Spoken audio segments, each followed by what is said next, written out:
यार school life में basic grooming पर टीचर्स का ये जो अट्रैक्शन फैक्टर होता था, ये मुझे आज तक नहीं समझ आया। लड़के नैरो पैंट्स नहीं पहन सकते, वैसे ही बेचारे बाल इतने छोटे रखते हैं, but they can't have desired hair cuts because they look attractive. और इनका लॉजिक होता है इससे लड़कियां अट्रैक्ट हो जाती हैं। सीनियर लड़के छोड़ो, अगर सीनियर लड़कियों से भी हमने बात कर लिया तो इन्हें लगता है कि हम बिगड़ रहे हैं। अपने क्लास में वैसे ही हम एक दूसरे को कुत्तों की तरह जलील करते थे, यहाँ तक उससे बदतर एक दूसरे को जलील करते थे, भाई बहन बोलते थे एक दूसरे को।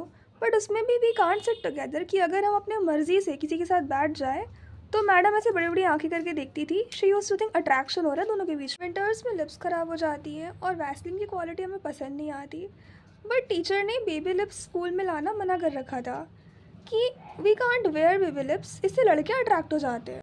अगर लड़कों ने अपने बालों पर हाथ फेर लिए, लड़कियों ने थोड़ी अच्छी हेयर स्टाइल कर ली, थोड़े बाल लहरा लिए, तो मैडम को बड़ी दिक्कत है because we do this to attract each other. School life में बच्चों को सिंप्लिसिटी सिखाई जाती है, ये बात समझ आती है, मगर बेसिक ग्रूमिंग पर आपको ये जो अट्रैक्शन फैक्टर है, ये कहाँ का लॉजिक है। मेरे साथ एक बार ही क्या हुआ था कि मैं स्पोर्ट्स पीरियड के बाद क्लास जा रही थी।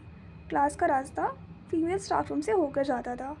जाहिर सी बात है, बच्चे स्पोर्ट्स के बाद क्लास जा रहे हैं तो सबके कपड़े ख़राब हो चुके होते थे, टक इन किया हुआ शर्ट बाहर निकल चुका होता था।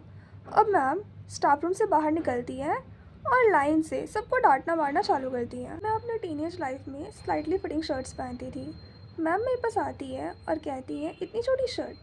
फिर वो स्टाफ रूम से और टीचर को बुला कर ले आती है। लिटरली 45 बच्चों के सामने उन्होंने मेरी शर्ट को आधे टमी तक उठाया और कहती हैं they wear these kind of things to attract boys. मतलब वो 12-13 साल के हम बच्चे जो ज़ीरो पीरियड से टिफ़िन टाइम तक ये दिमाग लगाते थे कि ऐसे किसी की टिफ़िन चोरी करके छीन कर खाई जाए, और बाकी के जो बच के 5th टू लास्ट पीरियड, उस वक्त हम ये सोचते थे कि होमवर्क तो करा नहीं, क्या बहाना बनाए। इसमें टाइम का है सोचने का कि अट्रैक्शन हो रहा है या नहीं। और मैम आपने जो 12th क्लास के एक भैया को असेंबली में शर्ट टक इन करने के बहाने बैड टच किया था, वो तब तो आपने नहीं कहा था ना कि बेटा वॉशरूम जा, शर्ट टक इन करके आ। उसके बाद आपने उन्हें स्टाफ रूम में भी बुलाया था, तब आपका अट्रैक्शन फैक्टर कहाँ था।